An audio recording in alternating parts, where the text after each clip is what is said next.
Hello, everyone. Welcome this evening to Let's Talk Mental Health, Maintaining Positive Mental Health. To our webinar this evening, my name is Kate Stow. I'm a health educator with Sauk County Public Health and a partnership for prevention who is sponsoring and presenting this webinar this evening. Here in a few minutes, I will allow our guest speakers to introduce themselves as well.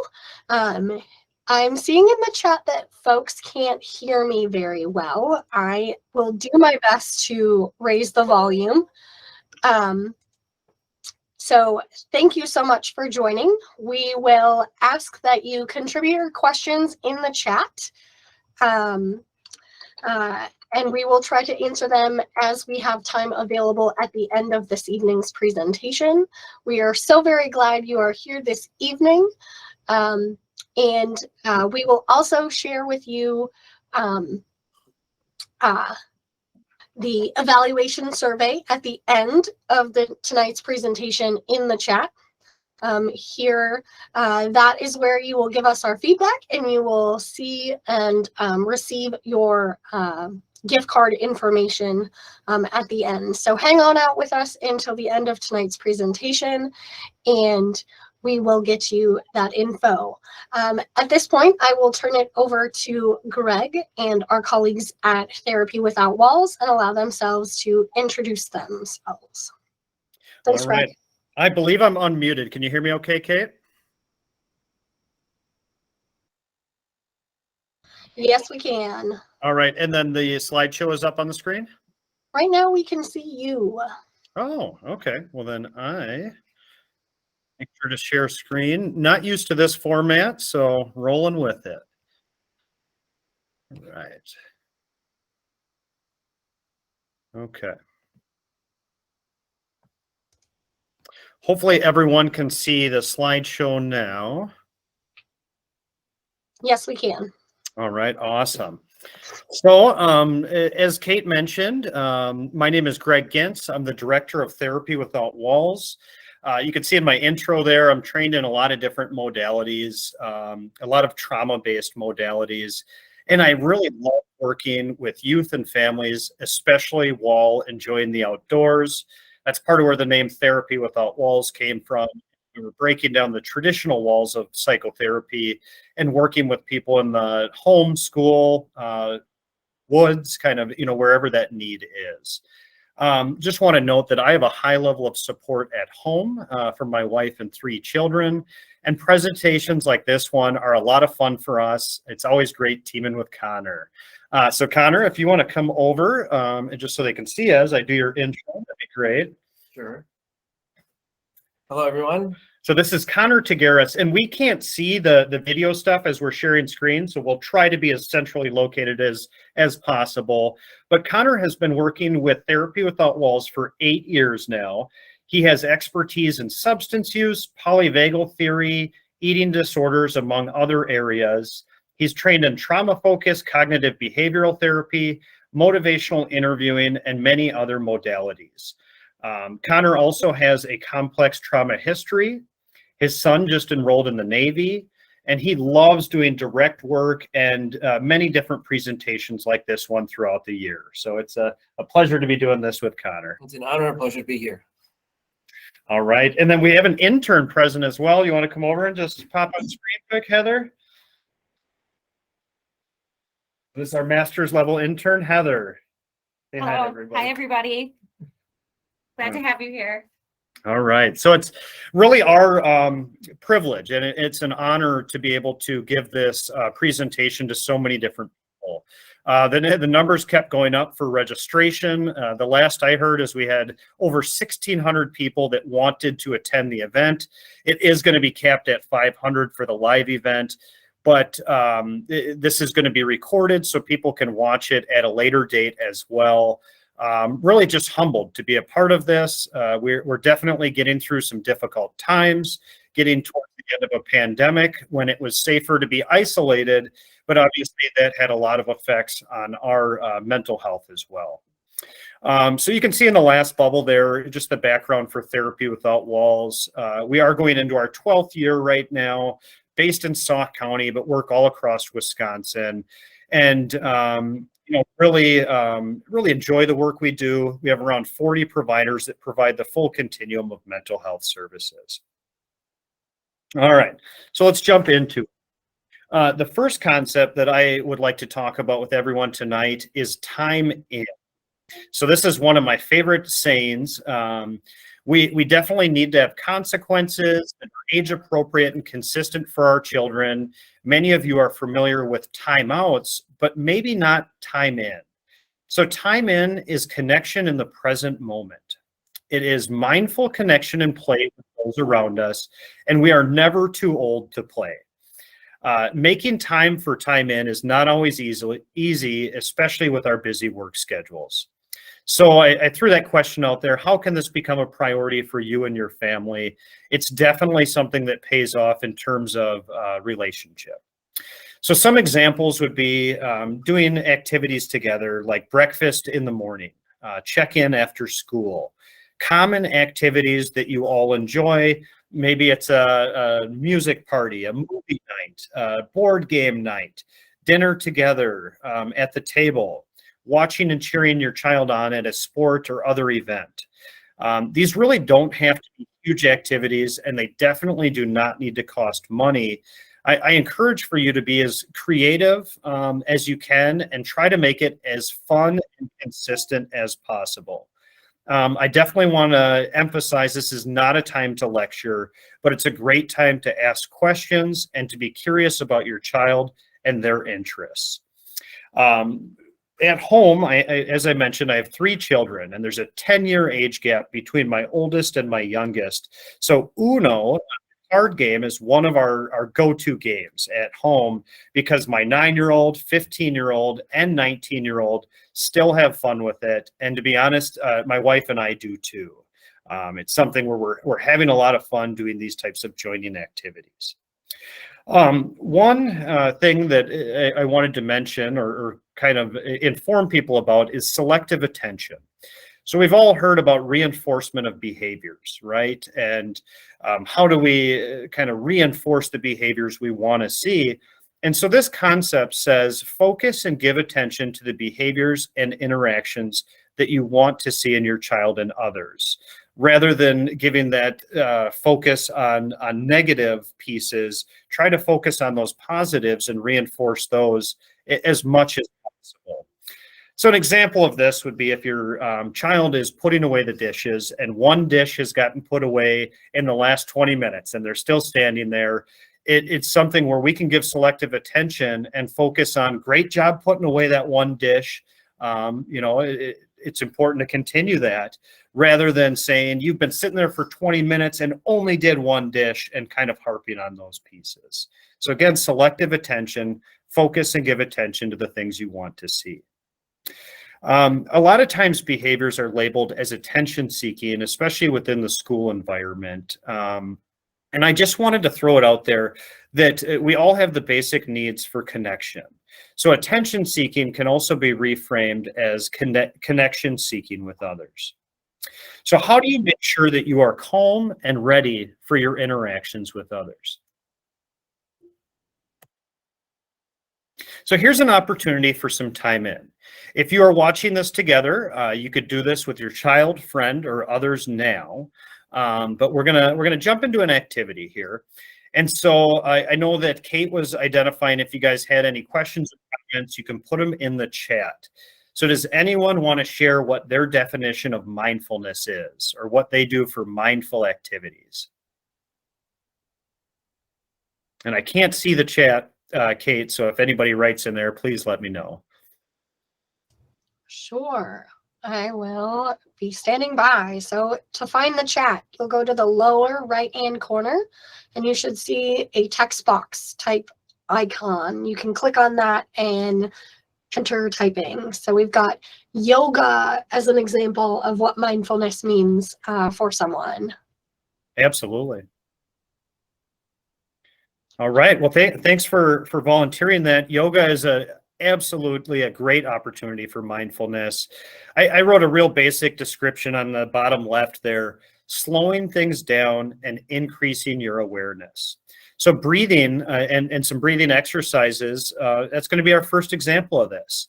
So we're actually going to stand up if you're able to, and let's practice this activity. So Connor, Heather, if you guys want to join me. So stand up, try to get as comfortable as you can. There is no judgment with this. It is all about the process. Now hop on in here, guys.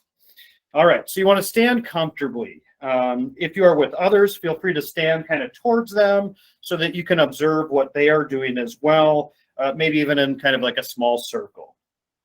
Relax. As part of this, we're trying to just loosen up things. So maybe shake out the arms. You can do a couple shoulder rolls, maybe neck rolls. Try to loosen up that body. All right.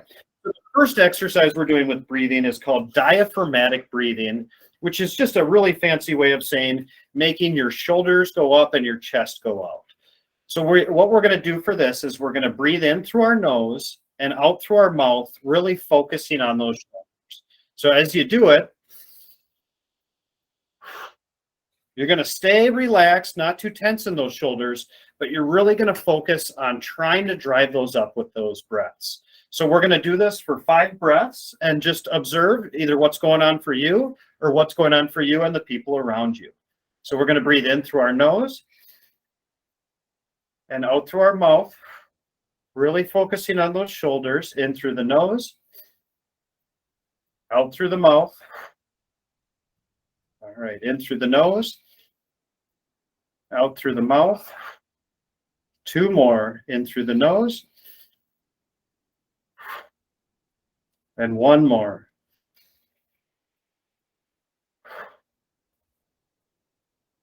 Now you may already have some observations with that, but we'll kind of check in at the end. As part of mindfulness, we can draw on our senses in a lot of different ways. So there's touch, there's smell, there's all these different things that we can draw in. So as we're standing on the ground, maybe feel what that ground is like underneath you.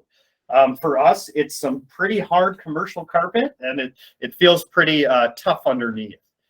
We can also pull in smells. So you can observe what smells, maybe pleasant or unpleasant, maybe around you. We have essential oils going in the office, so that is one smell that we are able to have. So this next type of breathing we're going to do is called belly breathing, where you breathe in through your nose, breathe out through your mouth, and you're really focusing on bringing that belly out, and the shoulders shouldn't really rise. While we're doing this, we're also going to pay attention to our feet on the ground and any smells around us, which kind of get us deeper into this mindfulness and this focus. So let's start with that first breath, in through the nose, out through the mouth, really focusing on that belly, in through the nose, out through the mouth.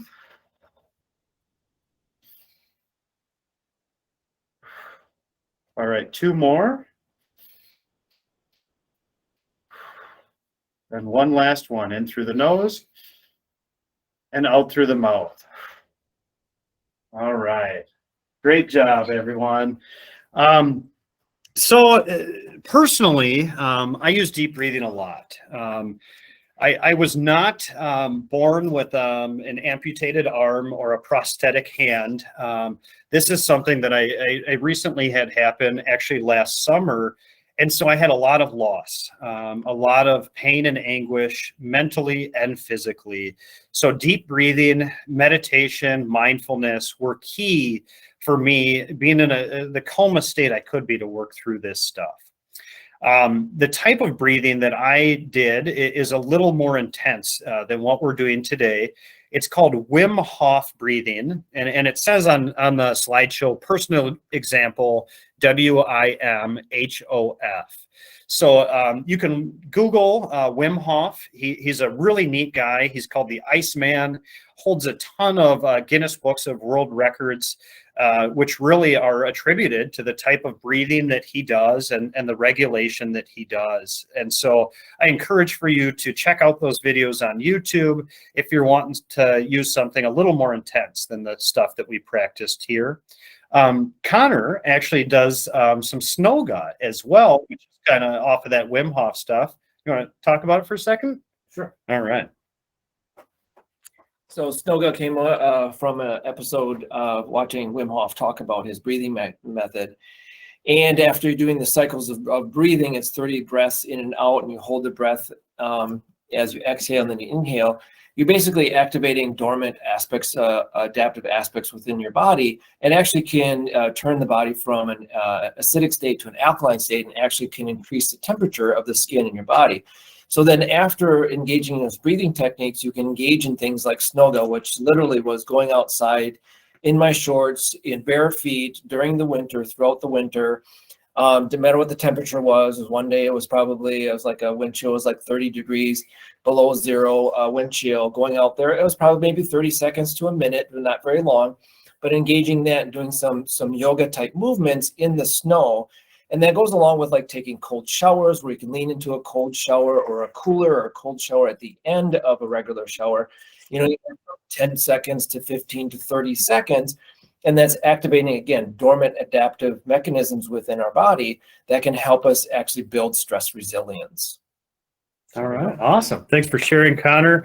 So yeah, we're both just amazed at the model and methods that Wim Hof does. So really encourage for you to check that out if that's something you're interested in. We are in the time of technology. We're meeting over technology today. And so you can look up, I wrote that kind of in the right column there, mindful practice. You can look up guided imagery. Someone had mentioned yoga. You can look up yoga scripts. You can look up meditation scripts. Just a lot of opportunities out there.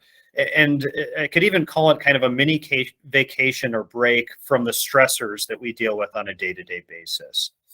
Does anyone want to share, or maybe they already shared in the chat, just what that deep breathing exercise was like for you or for your family?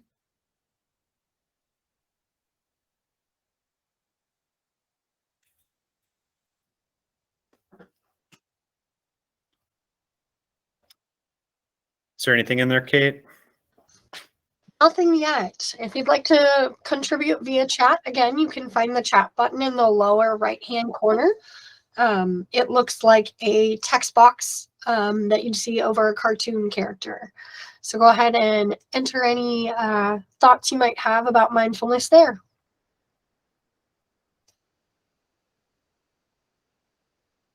All right. For the sake of time, because an hour is going to fly by quickly, I'm going to keep moving forward. But I hope you found some benefit from that, and it's something that you can expand. Again, this helps get you ready for those opportunities like time in, and maybe the time in opportunity is doing mindfulness as well. So warning signs. What are warning signs, and what are stages that our kids or that we as people are going through? If there's a safety concern for someone's life, I put 911 on there. Also gave the Sauk County crisis lines for during the day, as well as after hours and over the weekend. So warning signs for depression, feeling hopeless, worthless, losing interest in activities, sad all of the time, irritable, and sometimes rather than the sadness, especially adolescents will present with irritability. Also suicidal thoughts. And so when questioning those things, I encourage to use the crisis line to assess.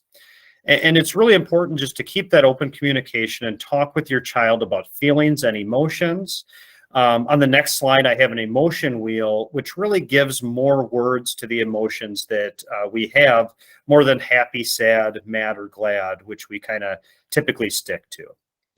You can also see some warning signs for anxiety that could be distressing, being a perfectionist to the point that schoolwork needs to be redone over and over, can't or is not turned in for grading, fixation on objects or things, breaking the law, so what's behind this or under the surface, drug use, using drugs to numb out difficult feelings, self-harm, increased conflict with others, so that oppositional type stuff, and what we kind of call big emotions, which you are not going to be able to ignore and they are not able to regulate.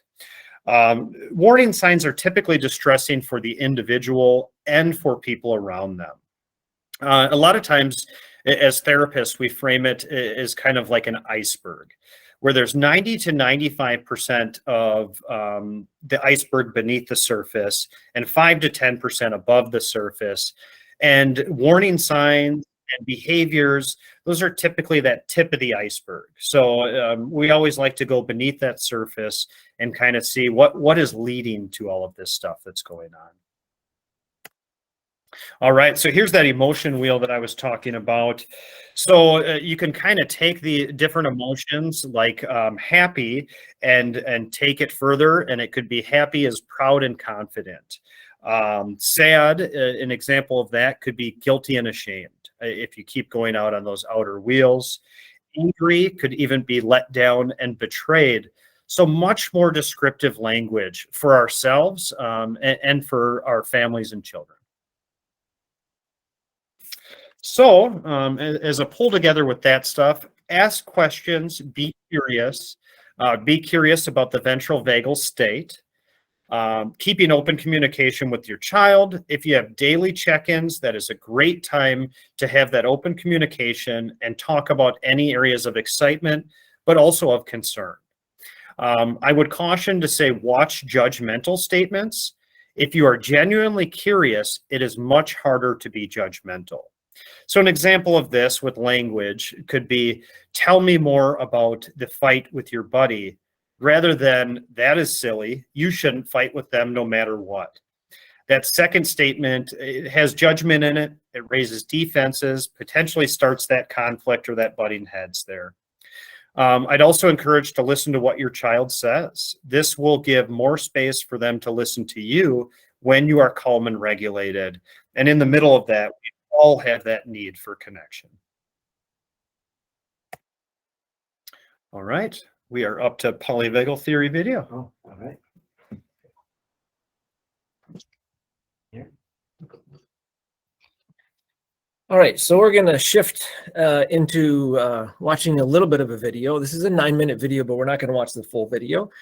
I would encourage you at any time to look at this video or watch it over and over again. There's a lot of information to unpack in this video, but we're going to watch just the opening few minutes, and then we're going to talk about it as we move forward.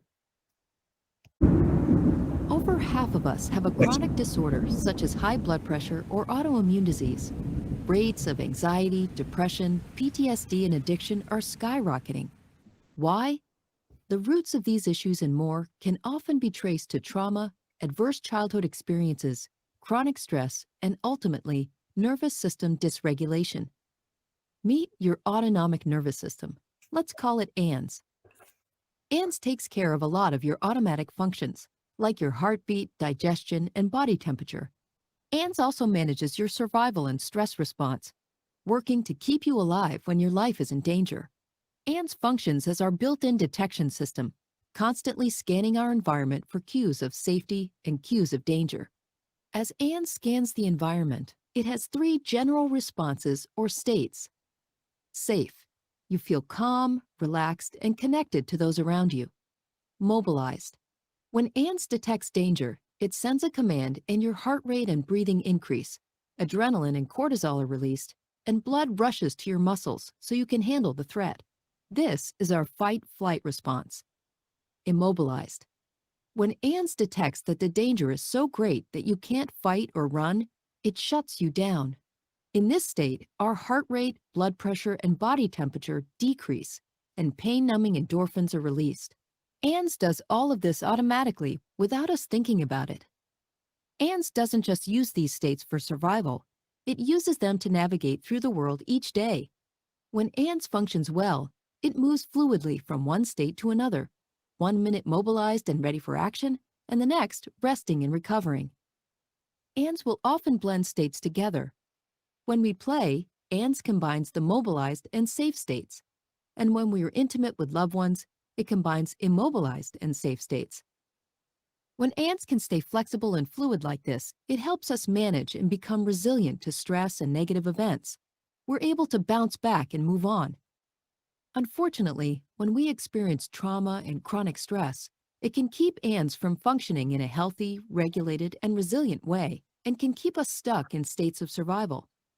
A friendly get-together can become frightening. A simple meeting at work can become threatening. For those with a history of trauma and chronic stress, the ANDS detection system often becomes faulty, constantly signaling danger even when we are safe. It's like ANDS is an alarm system, constantly signaling fire even when there's no smoke and no flames. Consistently living in these survival states can be debilitating, and we often develop adaptive strategies like using drugs, alcohol, food, work, or sex in an attempt to bring regulation and temporary relief. Understanding how trauma impacts us is critically important. There is a whole spectrum of experiences that can be traumatizing and adversely impact ANDS, like accidents, assaults, and natural disasters, which are often called shock traumas. There is also developmental or relational trauma, when we experience chronic adversity, abuse, neglect, and lack of safety while growing up. Many other experiences can be traumatizing, including chronic stress, medical procedures, and adverse community environments like poverty, discrimination, and violence. Additionally, new research in epigenetics shows us that trauma can get passed down genetically at least 3 generations. In the past, we've thought about trauma as events that happen to us. We now know that trauma is an experience, not an event. It's what happens inside of us as a result of what happens to us. It's our response to the event rather than the event itself. That's what we're going to pause the video for there. Like I said, even in that 4 minutes, there is a ton of information to be able to unpack. How to go back to the PowerPoint. Thank you, sir. There you go.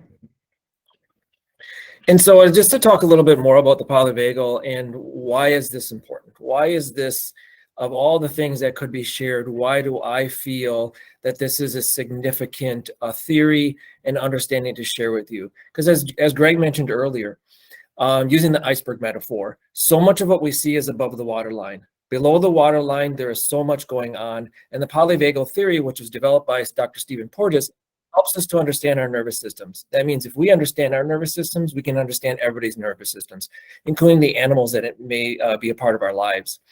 So to understand the polyvagal theory is just to understand that, as the video pointed out, our nervous system works automatically. We don't have to think about it. Most of you right now, hopefully everybody, your heart is beating on its own. You don't have to check in with yourself to make sure that your heart is beating. That is just one indication of our autonomic nervous system. It's automatic. It happens all the time. So what's happening, like in the video, is that our nervous system is always detecting our environments based on our evolutionary aspects of our nervous systems. We're always detecting and looking for cues of danger and threat and safety in our environments. And our nervous system will always default towards detections of danger and danger and threat, rather than cues of safety. Even though cues of safety is developmentally helps us with regard to interacting with other people, usually is getting in the way is a sense of danger and threat. And that can come across through a certain tone of voice or a look. Or a finger gesture, or some kind of movement. And it's easy to get to activate our nervous system. So we have only 3 states. As the video showed, the 3 different colors helps us to understand that we have 3 different states. So one of the big takeaways for me is and I use this all the time, personally and professionally, if there's one word that you come away with from this presentation, is the word play. As Dr. Stephen Porges indicates, he's again the developer of the polyvagal theory, is play is a neural exercise of resilience. I'm going to say that one more time. Play is a neural exercise of resilience. So that means is when you're engaging in a state of play, Your brain is going through this process, is creating neurons and connections in a way that helps you become resilient. It builds stress resilience. So when you are engaged in some kind of adverse situation or some kind of stressful event, that resilience helps you to bounce back. So the more that you engage in play, you are in the ventrovagal state, as Greg pointed out earlier. That's also the state where we'd be curious. The other two states, so the ventrovagal state, according to the video, would be the green. The other two states, the sympathetic nervous system, which is the fight flight most people are aware of, is that that was the orange zone. That's a judgmental zone, a state, along with the dorsal vagal, which is the blue color in the video. The two, they work like a ladder. We'll show that here in a second. So really about learning about this is checking in with your nervous system. In order to develop and maintain positive mental health is checking in where your nervous system is. I love the quote from Dr. Jill Bolte Taylor, who said, please be responsible for the energy you bring into this space. What she's indicating when you talk about the energy is what's going on inside of you, because the energy that we bring into a space, the energy we bring into relationships with other people is being picked up by those other people. We have what's within us are called mirror neurons. And mirror neurons basically is that we soak up other people's energy. So sometimes we may not be aware that the stress or the anxiety that we may be feeling, maybe because we're picking up the energy on someone else in our environment, whether it's in our families or in our work environments or just out there in social media or out there in society. So really it's about checking in with your nervous system, because that's what's happening below the waterline. And every time there's a stimulus and then the response, in between is what Dr. Porges talks about as an intervening variable. When you have a stimulus, it activates our nervous system. Through our nervous system, then we respond. And if we can understand that, then after a while, you can understand also what Deb talked about, and she's a frequent collaborator of Dr. Stephen Porges, and she talks about how story follows state. What that means is our nervous system state will impact the words that we use, will impact how we come across to other people through our tone of voice, our facial gestures, the word choices that we use. Oftentimes, if you hear inflammatory words being used, it's probably a clear indication the person's in a sympathetic nervous system. Because if in the dorsal vagal, which is the blue shutdown, there's no communication going on. And then if they're in the ventral vagal, they may be stressed, but they'll be able to communicate that stress through words that doesn't create disconnection and actually create connection. As Greg was referring to earlier, attention seeking is actually connection seeking. One of the other quotes that I love from, and I'm not sure if you had it in the slide, but I jump in there. Dr. Stephen Porges talks about behavior is not bad, it's adaptive. So when you understand the nervous system, you can understand and look at behavior, and you can understand there's an adaptive function to it. Now, a lot of times I work with individuals and I present that information, they struggle with the part that is not bad. Recognize the fact that we are judgmental and that we look at behavior, and we look at behavior that's destructive or disruptive, and there has to be ways to address it. So for myself, I like to play with words. So I've taken the two words of bad and adaptive and coined the word badaptive. So when you think of behavior, if you think of it being badaptive, meaning it's bad and adaptive, you can address the part that you are looking at as bad or that the system is addressing as bad, but then also be curious about what is the adaptive function, because there is an adaptive function to it. And once you understand the adaptive function, you're more likely to be able to work with that individual or with the system or the group. So the next slide. Okay. So I'm going to take the polyvagal ladder. It's Dr. Stephen Porges also talked about how our nervous system works as a hierarchy. So it works as a ladder. We have a slide coming up that I created something that will help illustrate that more.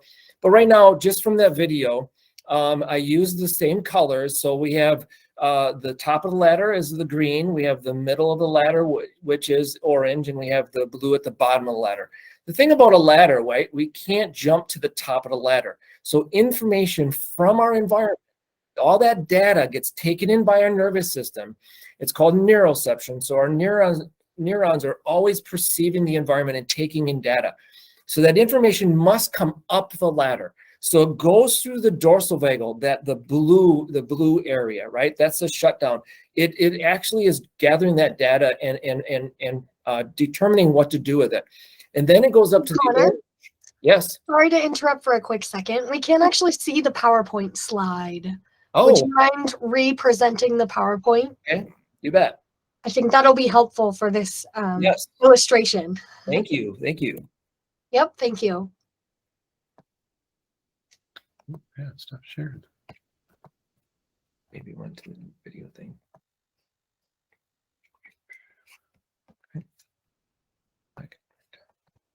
There we go. Now All we see right, the I got it. PowerPoint. Good.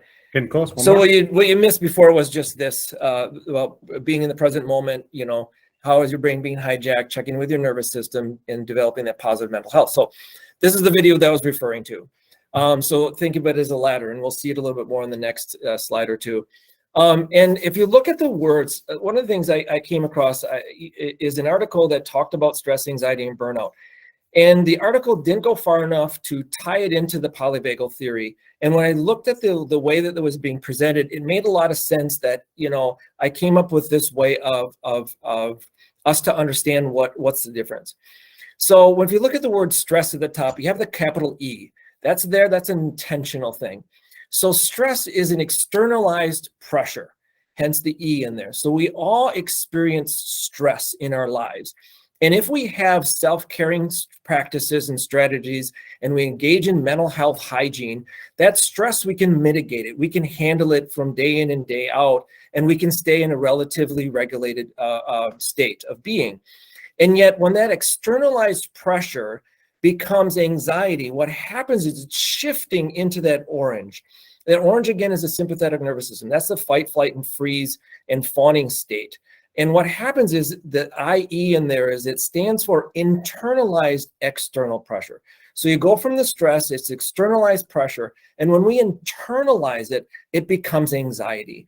And if we don't do something with self-care practices, engage in regular mental health practices and mental health hygiene, that anxiety will continue to keep us caught in the sympathetic nervous system in a certain fight or flight state, or we have adrenaline and cortisol running through our bodies on a constant chronic basis, which then leads to a lot of medical and mental health problems.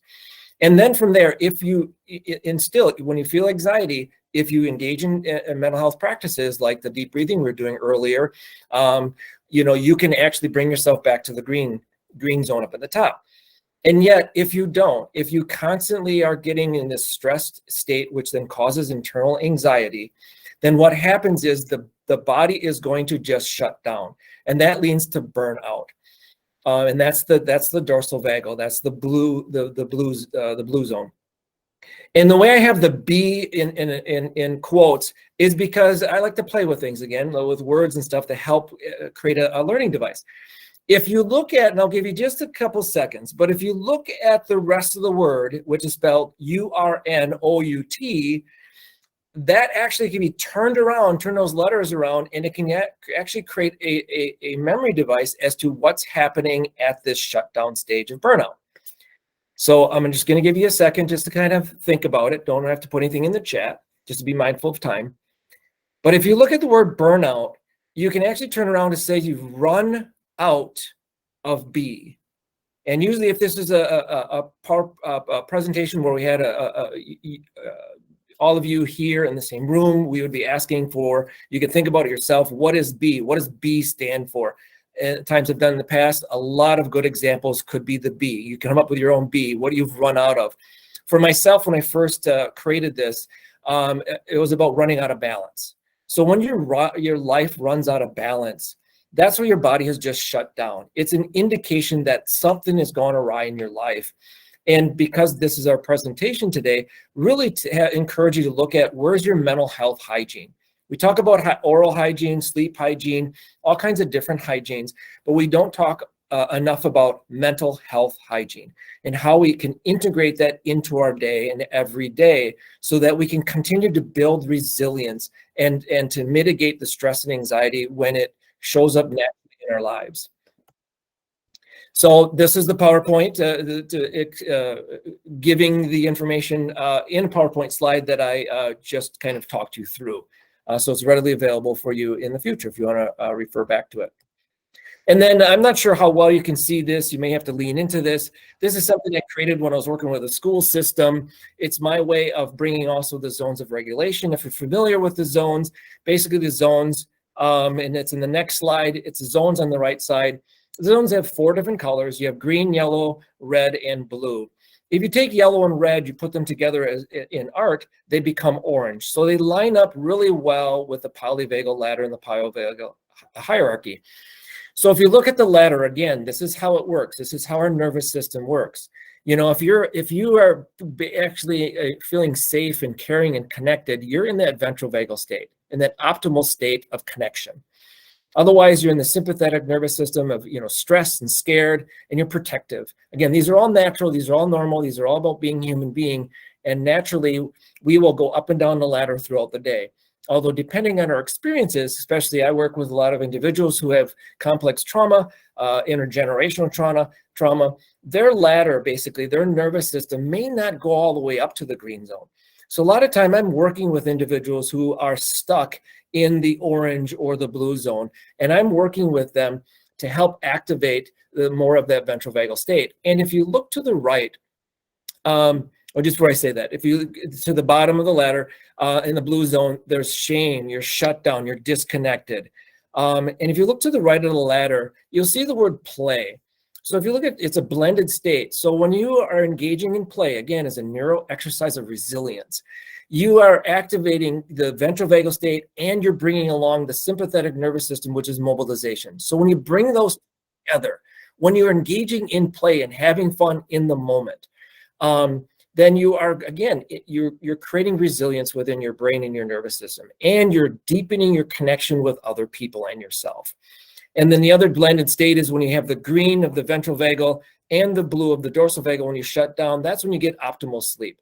So if you're having sleep issues, oftentimes it could be that you're not engaging in enough play and mindfulness, mental health hygiene, that you're in an activated state of, you know, in the orange zone or the yellow and red, according to the zones regulation, and your body and your brain is having a hard time shutting down. So you're not getting restorative sleep. So this, as I presented, just mentioned, is the zones of regulation. It's used in quite a few school systems. It was designed, first created by Leah Kuipers. I believe that's pronouncing that correctly. Again, this is really easy to use because it uses these 4 colors. Everybody can understand these 4 different colors. They're associated with a certain energy level. This handout here kind of speaks for itself. And I would encourage you, the more you use the zones or some kind of polyvagal languaging, you know, within your family, and create this as a language that everybody utilizes, that actually will really increase your optimal states of mental health, so that you can talk about this. What zone are you in? What, you know, what state is that? What nervous system state? The more we can talk about that, you're bringing that awareness to each other and to yourself, because ultimately what we're looking for is when somebody is being dysregulated, when their nervous system is being overwhelmed and they're acting out, their nervous system is demanding connection, and they need it through a co-regulating other. They need somebody like, let's say me as a therapist, when I'm working with people and they're in the yellow and red zone, I'm making sure that I am maintaining that green zone. I am in that green zone for them because their nervous system is listening to my nervous system. They may not be listening to my words, because you can't rationalize somebody when their brain's hijacked, but you can emotionalize with them. So if I'm in that green zone, even if they are not being able to pick up my words that I'm trying to work with them, they are picking up my nervous system. And over time, if my words match my nervous system, the green zone, it builds that safety and trust with them, that over time that they are then building that capacity within inside themselves. So with all that, that was quite a mouthful. That was actually the condensed, distilled version of what I usually talk about, because I could go off for an hour or so on this information. Just want to give you a bunch of highlights with regard to that, and I'm going to turn it back over to Greg. Thank you very much. All right. Awesome job, Connor. And yes, we talk for a living. Any of these subjects we could be talking about for a day, let alone an hour. Yeah. So kind of what next, right? Can you pick 1 or 2 things that we discussed today and build them into your daily structure? Whatever you see as kind of the biggest priorities there. Community resources. So we are mental health therapists.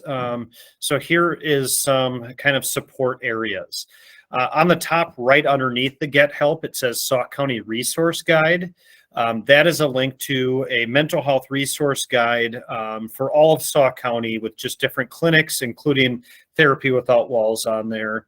There's a suicide and crisis lifeline. That is 988. That rolled out not that long ago. And so we have 911 out there for emergencies, and we have 988 now for emergencies that deal with suicide and crisis, which is amazing. There's also the crisis text line, veterans crisis line, among just other kind of resources that are available here. There's a farmer one, the Trevor Lifeline for LGBTQ, and then the Sauk County crisis line. We had that on an earlier slide as well. Here's a list of some support groups. There are tons of support groups around. NAMI, National Alliance on Mental Illness, offers several locally. There's also Alcohol Anonymous, NA, Narcotics Anonymous. So a lot of different groups are available depending on needs. So Q&A. So as Kate mentioned, you guys can take the survey and then you'll get the gas card as long as you meet those eligibility requirements there. But what do we have for questions from people? Sure, Greg, I have one question in the chat I have found.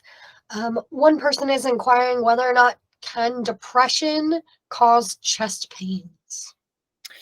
So somatization of symptoms, right, where we have a physical sensation from potentially a mental health symptom, that can happen in a lot of different ways. So I think that's something that they want to follow up with, you know, a medical professional and mental health professional on.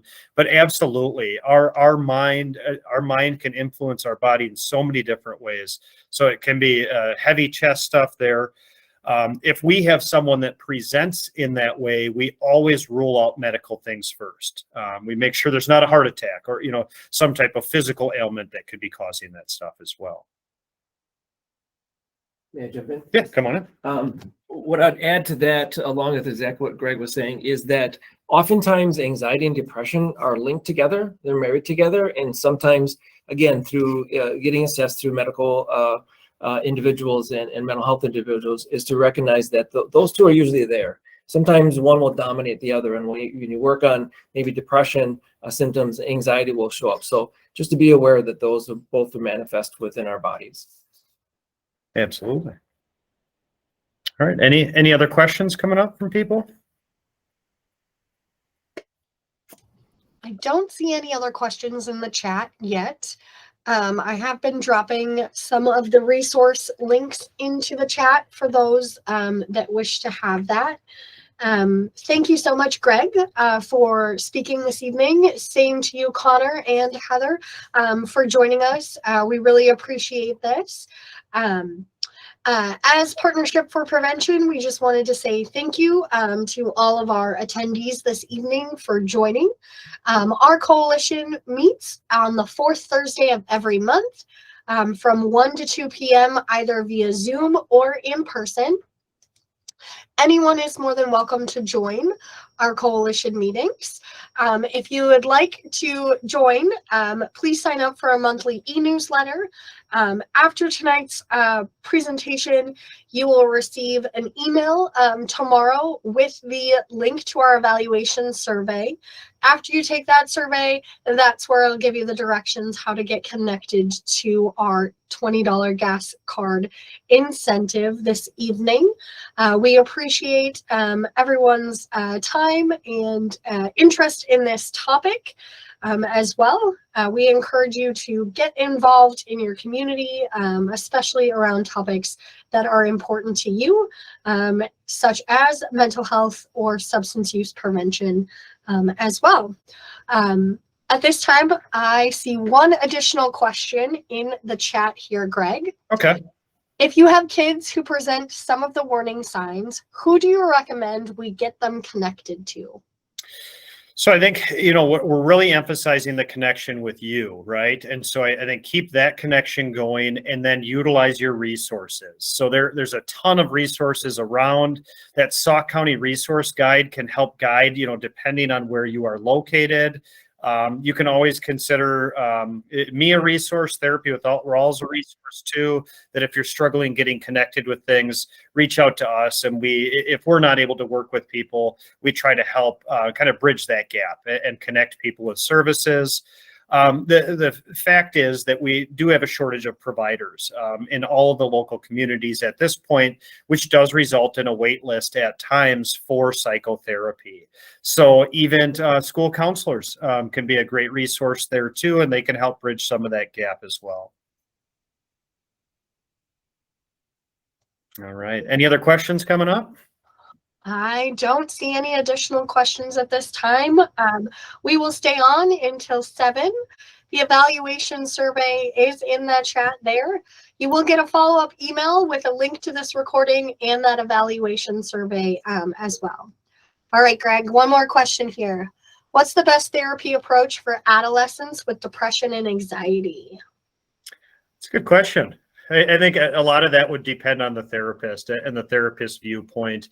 A lot of my basis is in cognitive behavioral therapy. So that would be, part of the modality I would use, but a lot of things have to get assessed there. Any other thoughts on your end? I concur. It's really in the assessment. We try to specialize, the therapeutic protocols or interventions for the individual, and that comes through the assessment. And there's many out there. There's a lot of evidence-based modalities and therapeutic interventions that work, for different individuals.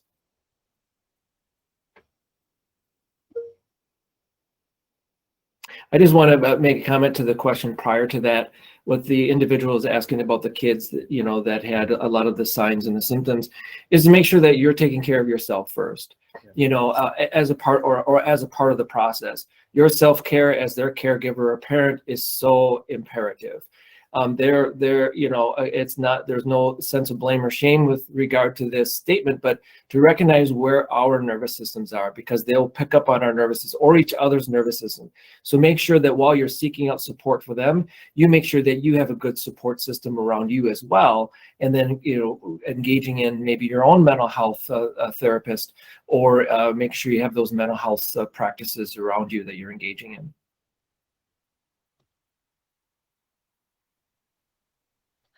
Wonderful. I see a thank you in the chat from the question asker for that. Awesome. I really appreciate everyone's time this evening as well.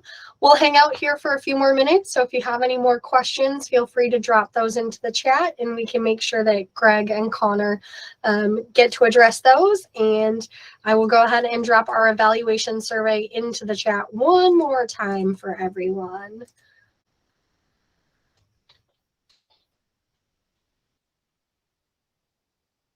All right. Well, it looks like things are winding down. It was really a pleasure to team with you on this, Kate, and look forward to future opportunities. Yes, thank you. Welcome and thank you. Well, thank you all so very much. It's 7 o'clock. We'll go ahead and conclude this presentation. And again, thank you, Greg, Connor, and Heather for offering this great content. We really appreciate it. Absolutely. Thank you. Thanks again. Have a great night, everyone.